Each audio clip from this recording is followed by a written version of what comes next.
Good morning students जो chapter 9 हमारा है, इससे पहले 8 चैप्टर आप कंप्लीट कर चुके हैं मोशन को लेकर। अब जो 9 चैप्टर हमारा है force and laws of motion को हमने यहाँ पर देखना है। अब जो फोर्स आपका होगा और जो मोशन आप पढ़ चुके हो वो मोशन के जो लॉज होंगे वो हम यहाँ पर देखेंगे। अब देखिए, जो आपने बात की थी वहां पर किसकी, प्रीवियस चैप्टर में आपने बात की थी मोशन को लेकर। मोशन आपका क्या था? मोशन आपका था वहां पर चेंज ऑफ पोजिशन। क्या था आपका इसमें? Change of position with time की आपका इसमें ये बात थी। अब जो change of position with time आपका है, जो ऑब्जेक्ट आपने कहा मोशन में है, और हमने वहां पर जो डील किया था, आपने कौन सा डील किया था? मोशन। मोशन का टाइप आपने पढ़ा था motion in a straight line की आपस में बात थी। Motion in a straight line की आपस में बात हमने की थी। और इसी के रिगार्डिंग आपने वहां पर बात की थी किसकी? आपने बात की थी स्पीड की, वेलोसिटी की, या फिर आपने बात की थी वहां पर एक्सेलरेशन की। चेंज ऑफ मोशन आपके पास में जो ये दिया गया था। अब देखिए, जो आपने इतना बताया था तो आपके पास में जो ऑब्जेक्ट आपका मोशन में आता है, आपने ये नहीं वहां पर सोचा या फिर बताया, फिर कॉन्सेप्ट हमने बनाया कि ऑब्जेक्ट हमारा मोशन में क्यों आता है। ठीक, यूनिफॉर्म मोशन हो या नॉन यूनिफॉर्म मोशन आपका हो, क्लियर है। अब इसके समझने के लिए वहां पर वो कौन सा एक फैक्टर होगा जिसके कारण फोर्स सॉरी ऑब्जेक्ट हमारा मोशन में आता है, तो ये सब हमने यहाँ पर देखने हैं। अब देखिए, वहां पर जो ये मोशन को लेकर आपके पास में वहां पर प्रॉब्लम रही कि मोशन का कारण क्या है, मोशन क्यों होता है, तो ये आपका सेंचुरीज से लेकर बहुत बड़ी एक प्रॉब्लम रही है सेंचुरीज में, कि ये फिलोसफर्स के लिए या फिर साइंटिस्ट के लिए। अब देखिए, जो वहां पर देखा जाए तो अगर आप क्या बात करते हो, अगर आपने कहा कि एक बॉल आपके पास में है और ये बॉल आपकी मोशन में है, कुछ टाइम के बाद आप क्या होगा, ये बॉल आपकी रेस्ट पर नेचुरली आ जाएगी। अगर आपने इसको ग्राउंड पर डालकर इसको मोशन में लेकर आए, आप लेकर आए हो, तो कुछ आगे चलकर ये क्या हो जाएगी, रेस्ट पर आ जाएगी। रेस्ट पर आने का मतलब क्या है आपके पास में, वहां पर ये एक नेचुरल स्टेट है किसकी, नेचुरल स्टेट आपकी है ये किसी भी ऑब्जेक्ट की।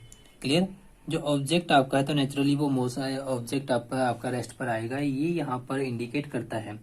अब जो आपके पास में यहाँ पर ये पढ़ा, तो इसके वहां पर सुजेस्ट आपको जो बात आती है निकल कर कि रेस्ट आपके पास में नेचुरल स्टेट है किसी भी ऑब्जेक्ट की।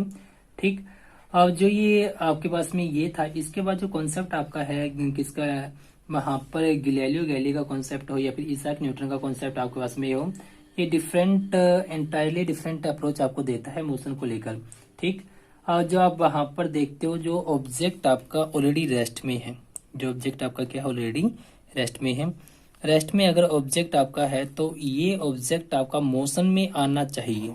आप इसको क्या चाहते हो कि आप ये मोशन में आपका आए, तो इसे मोशन में लेकर आने के लिए आप क्या करते हो, आप इसको मोशन में लेकर आने के लिए वहां पर कोई ना कोई एफर्ट्स आप करते हो। क्या किया जाता है, कोई ना कोई एफर्ट वहां पर किए जाते हैं। अब जो ये एफर्ट आपके किए जाते हैं, यही एफर्ट आपके पास में वहां पर क्या है, मोशन का कोच आपके पास में ये रहते हैं। मतलब स्टेशनरी ऑब्जेक्ट को मोशन में लेकर आने के लिए एफर्ट आपको करने पड़ते हैं। और ये एफर्ट आपके पास में सिमिलरली एक ऑब्जेक्ट अगर आपका ऑलरेडी मोशन में है तो उसको रोकने के लिए भी आपको करने पड़ते हैं। तो उसमें आप क्या करते हो, या तो आप उसे पुश करते हो, या फिर आप उसे पुल करते हो, या फिर आप उसे हिट वहां पर करते हो।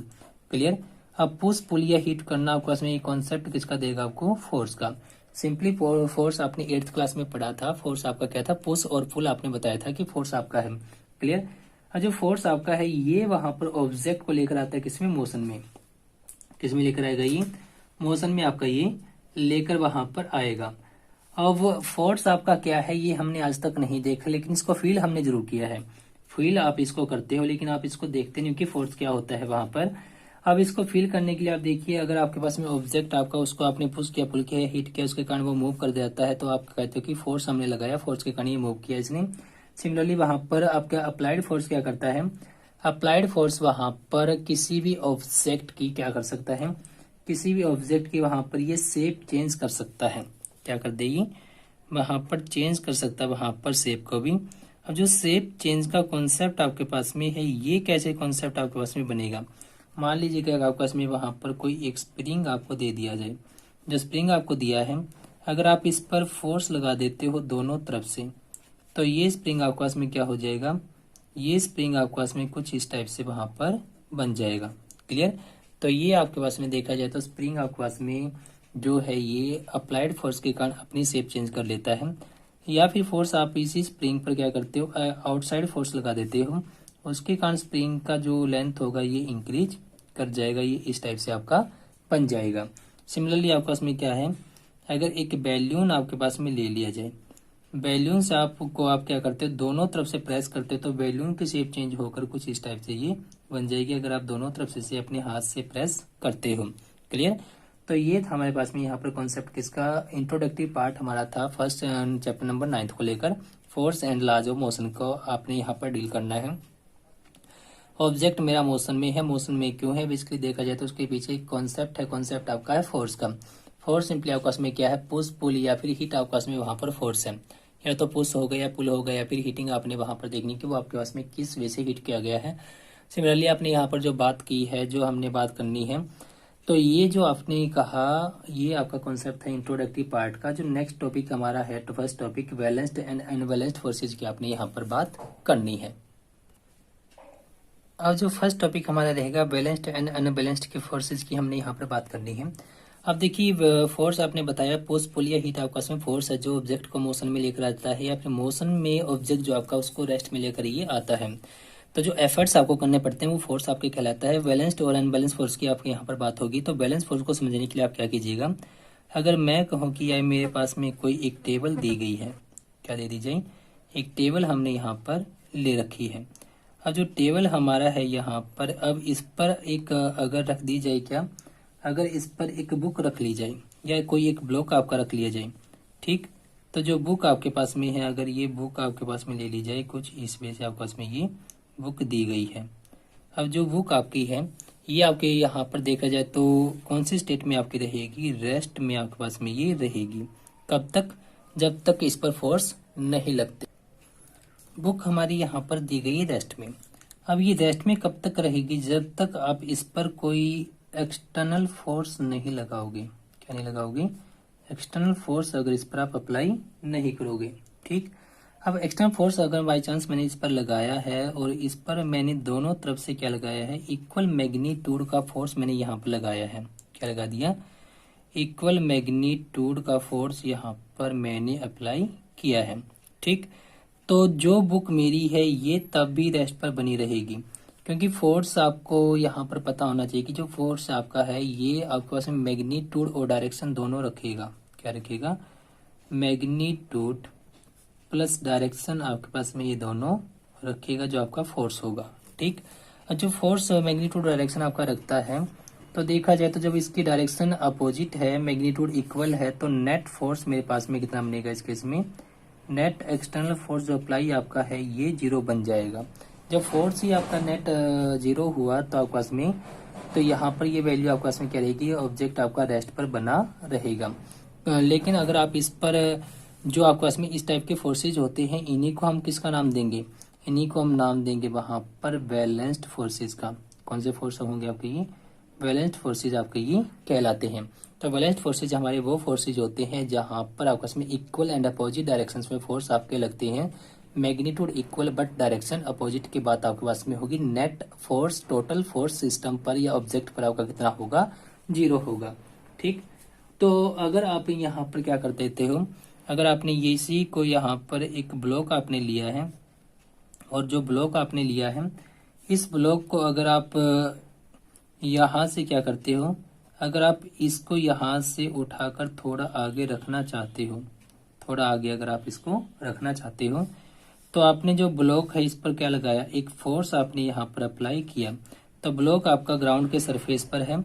जब ब्लॉक आपका ग्राउंड सरफेस पर है तो इसके और ग्राउंड के बीच में आपस में कांटेक्ट होगा, और यहाँ पर जो फोर्स मेरा बनेगा, फोर्स कौन सा बनेगा, फ्रिक्शन फोर्स यहाँ पर ये लगेगा। और फ्रिक्शन फोर्स की डायरेक्शन होगी opposite to the direction of the applied force. Clear. तो जब तक आप यहाँ पर फोर्स लगाओगे, मान लीजिएगा कि आपके पास में जो ये फोर्स है, फ्रिक्शन फोर्स की वैल्यू ज्यादा है और आपके पास में अप्लाइड फोर्स की वैल्यू कम है। मतलब जो आपने कहा ये फ्रिक्शन फोर्स जो आपने अवेलेबल था ये ग्रेटर हो रहे, लेकिन आपके पास में जो अप्लाइड फोर्स होगा, अगर ये अप्लाइड फोर्स की वैल्यू आपके पास में कम हो, तो जो मेरे पास में ब्लॉक दिया गया है ये ब्लॉक मेरा रेस्ट पर ही बना रहेगा। क्लियर। तो क्योंकि आपके पास में ये क्या थी, क्योंकि यहाँ पर आपस में ये इसको बैलेंस नहीं कर पाएगा। ठीक, इसका मैग्नीट्यूड इससे कम रहेगा।